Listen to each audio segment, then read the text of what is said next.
When it comes to the handling of the coronavirus in Victoria, you know it's terrible.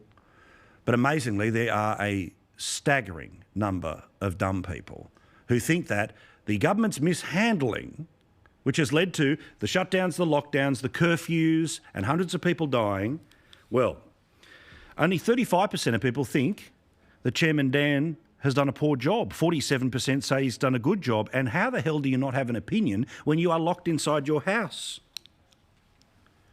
Meantime, the Premier is continuing his sales pitch for why he and Dreamy Eyes, the Chief Medical Officer, should be able to decide to lock you up at a moment's notice. No idea about how many cases before you go into lockdown again. No idea about how many cases before you come out of lockdown again. Remember, in New Zealand, virus-free for more than 100 days, half a dozen cases, 1.6 million people in Auckland locked in their homes, and they're still locked in their homes tonight. Here's the chairman saying why he needs unfettered power. Well, that's wrong. That's not accurate in any way. I'm not particularly interested in having those sort of debates. Of course you're not interested in it because it's pushback, it's resistance. Now, Chairman, you may think that you are the king. You may have the people who will be your human shields on Twitter. You may have lots of famous people who'll take a fistful of dollars to tell us to follow the rules and the lockdown isn't the enemy.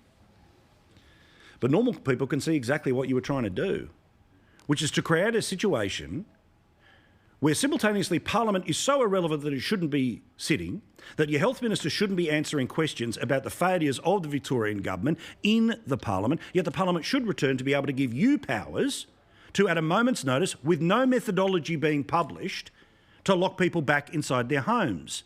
It's why the Liberals are not going to support it, and that means a fight in the upper house.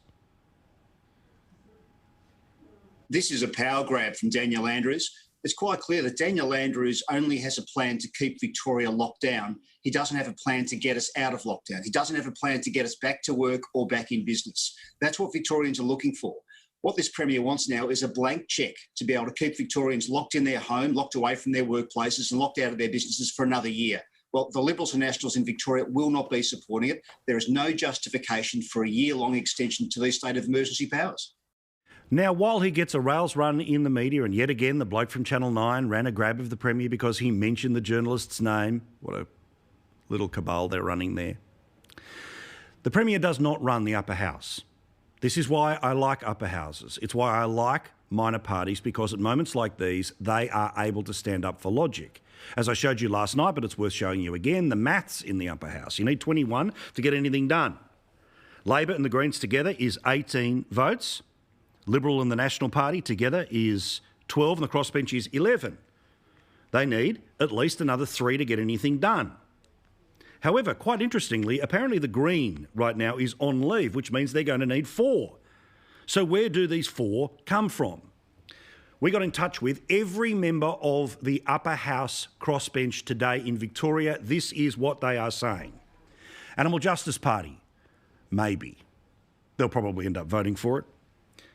The Justice Party have said no to the 12 months, no to 6 months, but maybe a month-to-month extension. So there are 2 votes there, so potentially that could be your 3 game over.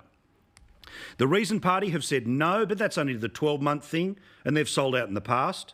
Adam Somyurek is, of course, the bloke who was booted from the Labor Party due to the branch stacking that was revealed. No comment from him.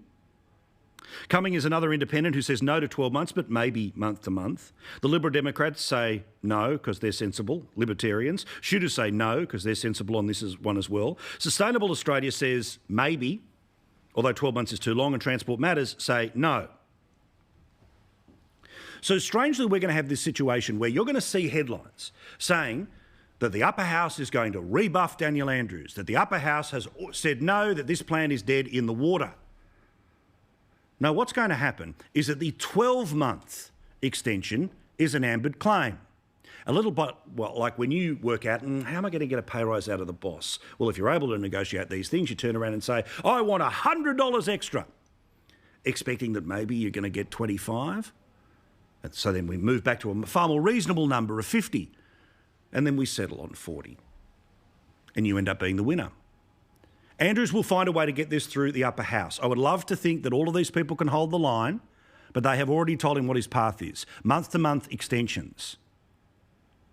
If he has to settle for that, as his version of negotiations, he's going to still have an extended power that will get renewed every 30 days to be able to put Victoria back into lockdown.